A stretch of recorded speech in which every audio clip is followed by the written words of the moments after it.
Assalaamu calaykum caruurey. Caruurey, wiilkan magaciisa waxaa la yidhaahdaa Axmed. Axmed yare wuxuu leeyahay walaal isaga ka yar oo uu la ciyaaro. Axmed yare iyo walaashii waa Fariido. Hooyadood iyo aabahoodna aad ayay u jecel yihiin. Maalin maalmaha ka mid ah, hooyada oo madbaxa taagan waxay u yeedhay Axmed yare. Axmed yarena hooyadii ayuu u tegay. Hooyadii waxay ku tiri, hooyo Axmedow, caanahan cab. Caanuhu waa caafimaad, lafahana way adkeeyaan. Cab caanaha hooyo macaane. Axmed yarena caruurey wuxuu ku yidhi, hayo hooyo, waa mahadsan tahay, hadda ayaan cabayaa.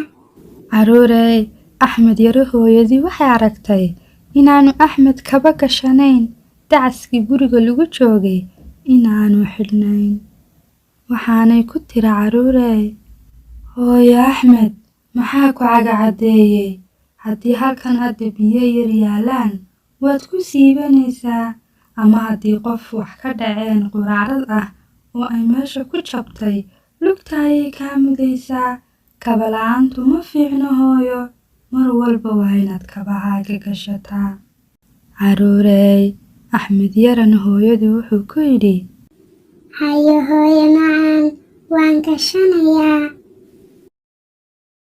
caruurey, Axmed yare iyo walaashii oo wada ciyaaraya. Walaashii waxay xasuusatay inay ciyaarteedii caruusadeedii ay ku ciyaaraysay ku soo ilowday shalay guriga jaarkooda markii ay tegeen. Deeta walaalkeed ayay ku tiri, walaalo orod iiga doon caruusadeydii oo ii soo qaad. Axmed yarena isagoo ogolaaday inuu walaashii u soo qaado caruusadda ayuu hooyadiina idan weydiistay si uu u baxo. Wuxuu yidhi, hooyo ma bixi karaa? hooyo ma bixi karaa? aan walaashay caruusadeeda u soo qaado, guriga jaarkeena ayay ku soo ilowday. caruurey, hooyadii way ogolaatay. waxay ku tiri, hooyo Axmedow, markaaad baxayso kabahaaga ha ilaabin, waa inaad sii xidhataa, kaba la'aan ha ku bixin. Axmedna haye intuu yidhi ayuu orod ku baxay. caruurey, markuu jidka dhexda sii maraayo ayuu xasuustay inaanu kabihii soo gashanin.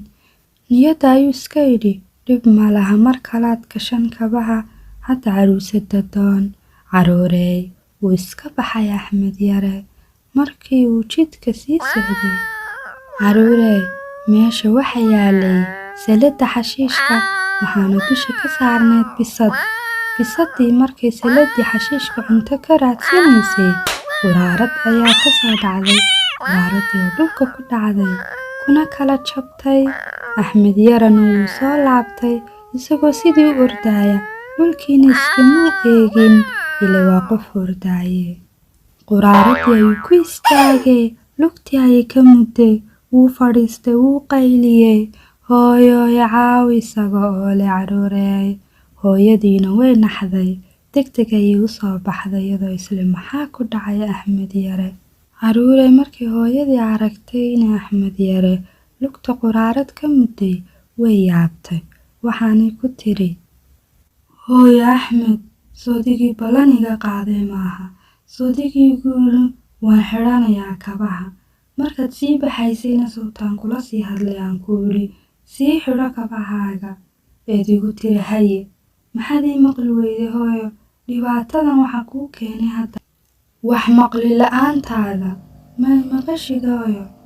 caruurey, Axmedna isagoo ooyaya wuxuu yidhi, hooyo, waan xidhanayaa hadda kadib, kaba la'aantu ma fiicna, waan dayalsanayay, waxaan moodayay inaanay wax igu dhacayn. kaba la'aantu ma fiicna hooyo, waan xidhanayaa kaba. caruurey, hooyo hadday tiraahdo waxaa sameeya caruurey waa wax wanaagsan, waa inaynu maqalnaa. kabaha in guriga lagu joogana waa wax wanaagsan, siiba meelaha u baahan in kabaha lala galo sida suuliga, madbaxa iyo dibadda.